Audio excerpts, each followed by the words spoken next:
My lesson plan will be a math lesson for kindergarten class of 15 students. It's an inclusion class, so there will be some ELL learners in there.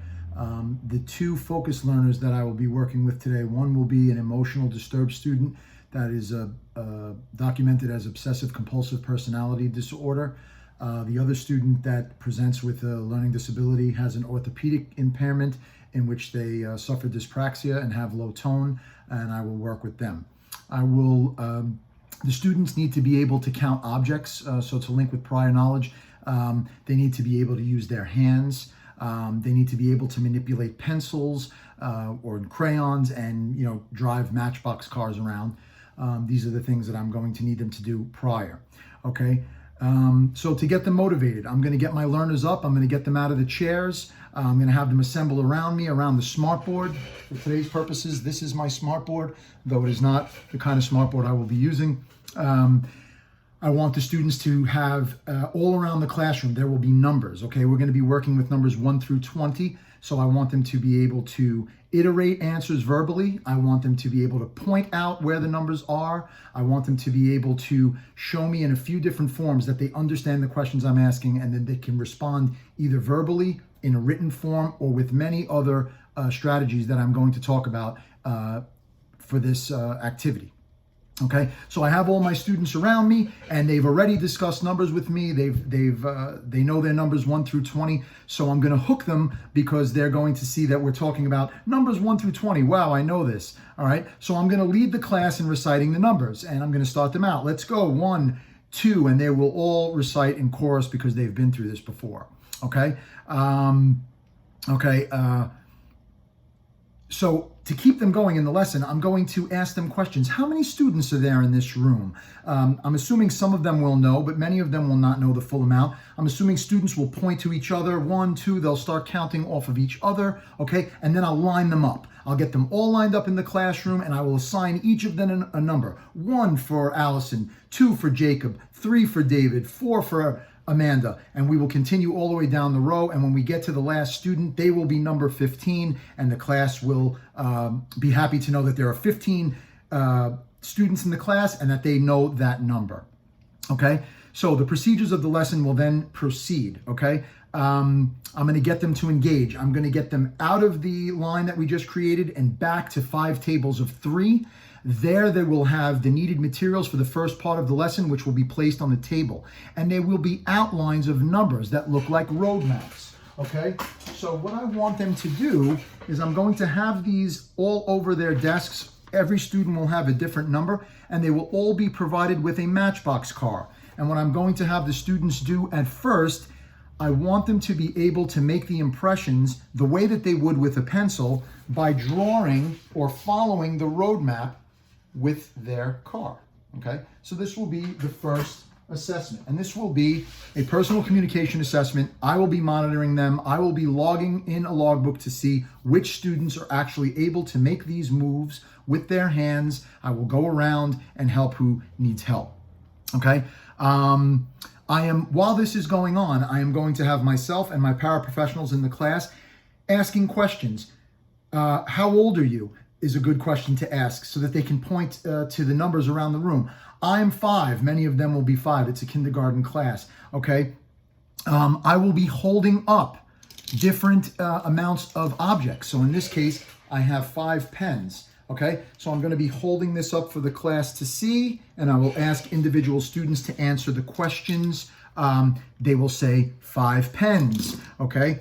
Or I can place 4 cups around, and then they can discuss that. So I just want this to be a learning rich environment, chock full of numbers. Numbers are all around the room. Numbers are on their desk. They are engaging me in that way. And I'm going to make formative assessments of their verbal iterations to me. Okay? The line of questioning will continue, and it will persist up until the number 20 or for as long as time allows. To check for understanding, like I said, I will ask questions. How old are you? If they can answer that, all right? I will point out to different objects in the room.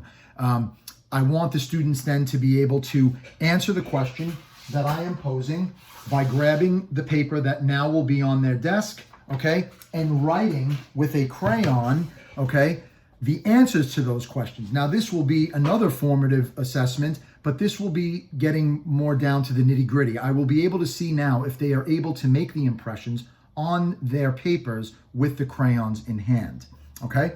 So now, to differentiate the instruction, okay?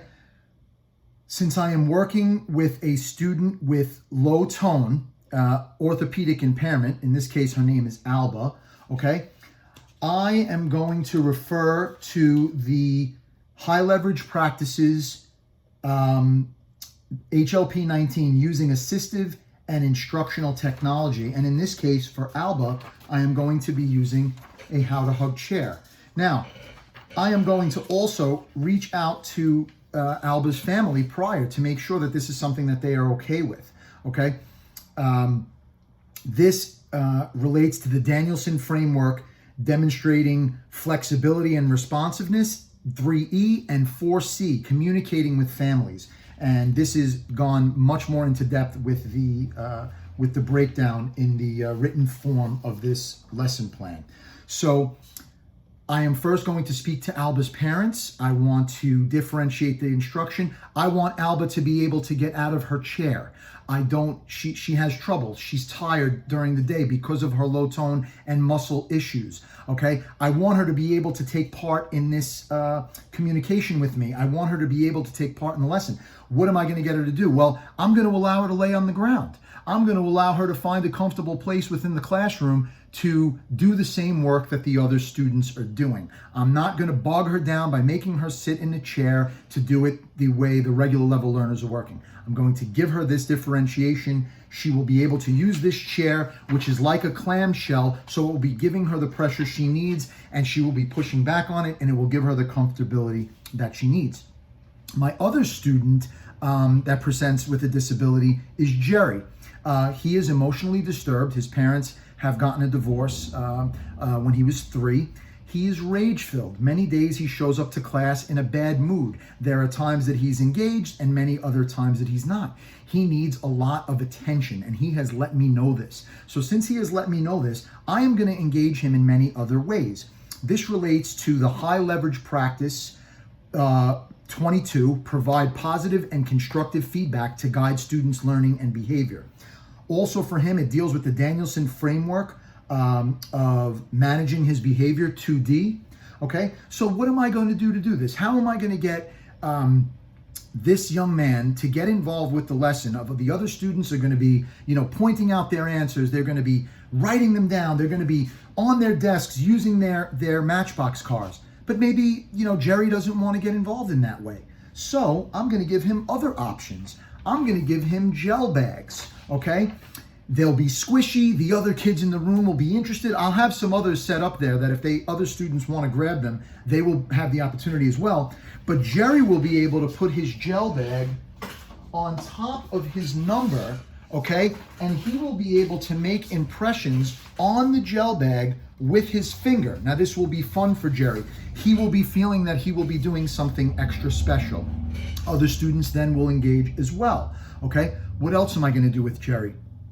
With Jerry, I am also going to give him specific praise just for acting correctly when he's around me.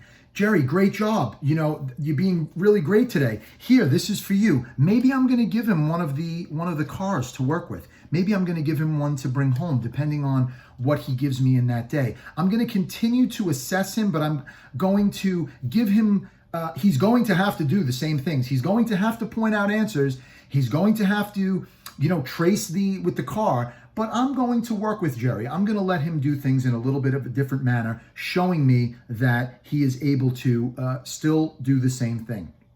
So, in culmination, okay, this will be, we will conclude by pointing out on the worksheets what numbers they felt were easy, which ones they felt were hard. I will send students home that request them with the gel bags. I will send students home with alternative work to do. I will have them counting things in their home to discuss with me when they come back. These are all things that are going to make this a good lesson. All right.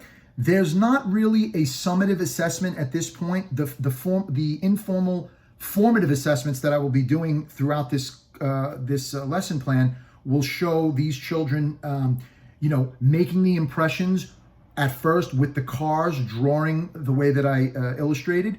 Then I will be holding up objects for them to say, hey, that's 5. Okay, can you write that 5 down? And I will make a personal performance assessment of that in my logbook. Okay, Amanda did it. She was able to trace as well as point out, as well as verbally iterate to me. And she took it even a step further and wrote with a crayon on the sheets that I handed out. And I will be able to assess other students for how far they took it as well. For classroom management, what I like to do is use a chime. From early on in the year, the students know when I hit the chime that they have to have all eyes on me. If they don't do that, then I can do a clap once or a clap twice. So clap once, okay? Who hears me? If I don't get any responses, how many claps have I just made? Who hears me? And if they're paying attention, they will respond. By the third clap, normally 1, 2, 3, all eyes are usually on me.